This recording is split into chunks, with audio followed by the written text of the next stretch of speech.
Invité de ce journal, donc le ministre des Affaires européennes, Pierre Moscovici, bonsoir. Bonsoir. Alors l'euro bouleverse les clivages traditionnels gauche-droite. Est-ce que le monde politique ne va pas se recomposer du fait de l'Europe autour de nouvelles alliances? Ça fait longtemps qu'il y a des divisions sur l'Europe et c'est vrai qu'elle traverse un peu les différents camps. À gauche, on savait depuis longtemps que les communistes ou le mouvement des citoyens n'étaient pas emballés par l'euro. Ça ne les empêche pas d'être des membres parfaitement actifs et solidaires de la majorité. Mais ce qui est plus particulier quand même, c'est ce qui s'est passé au RPR, parce qu'ils viennent quand même de changer 3 fois de position en 2 jours. Au départ, c'est quand même le parti du président et Chirac leur a dressé la feuille de route, c'est l'euro. Et puis hier, ils voulaient voter non. Ils se sont rendus compte que ça faisait un peu désordre, que ça donnait l'impression d'être contre le président.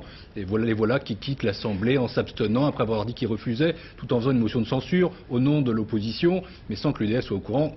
On ne s'y retrouve plus vraiment beaucoup. Ils vous ont aidé finalement, parce qu'on a parlé moins du nom des communistes que du changement de stratégie du RPR. Mais vous savez, c'est pas choquant ce qui se passe à gauche. On le savait, nous avions passé un contrat avec les Français. Nous, les socialistes, nous avions dit nous mettons 4 conditions à l'euro. Nous voulons rééquilibrer la construction européenne. Nous savions que le Parti communiste n'était pas, encore une fois, très favorable à l'euro. Nous savions que le mouvement des citoyens n'était pas pour. Donc tout ça ne surprend pas, c'était attendu. En revanche, le déchirement de l'opposition, notamment l'attitude du RPR, dont on se demande s'il est encore le parti du président, ou si le premier souci de Philippe Séguin n'est pas au contraire de déstabiliser le président de la République, ça, j'avoue que c'est plus inattendu. Et je ne crois pas que ce soit du meilleur effet, effectivement. Alors les communistes souhaitent toujours un référendum sur la monnaie unique. Pourquoi l'exclure alors que depuis Maastricht, il y a eu le traité d'Amsterdam, le fameux pacte de stabilité? Pour une raison simple, c'est que les Français ont déjà voté.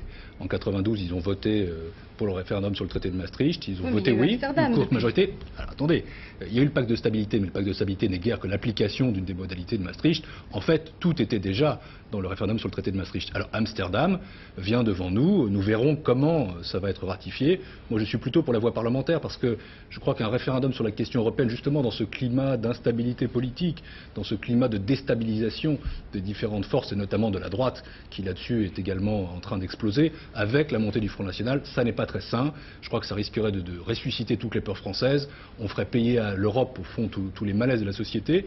Non, c'est un traité technique Amsterdam, ratifions-le par la voie parlementaire. Alors parlons des élections européennes à présent qui auront lieu l'an prochain. Le mode de scrutin va être modifié. Le Figaro parlait hier de 13 grandes régions. Vous confirmez ? Écoutez, moi j'ai proposé cette modification parce que je crois qu'il faut que les députés européens soient plus identifiables par les gens. Moi je l'ai été parlementaire européen, on ne savait pas comment on était élu. En fait on est élu sur une liste nationale, c'est pas bon. Il faut rapprocher les députés européens des gens. Et donc il vaut mieux effectivement avoir des grandes régions. Alors j'ai fait une suggestion qui est, pour ne pas compliquer les choses, de regrouper les régions actuelles, de mettre par exemple la Bretagne et les Pays de Loire, ou de mettre les 2 Normandies ensemble, de mettre le Nord-Pas-de-Calais et la Picardie, de mettre la Bourgogne et la Franche-Comté, qui est ma région, ensemble.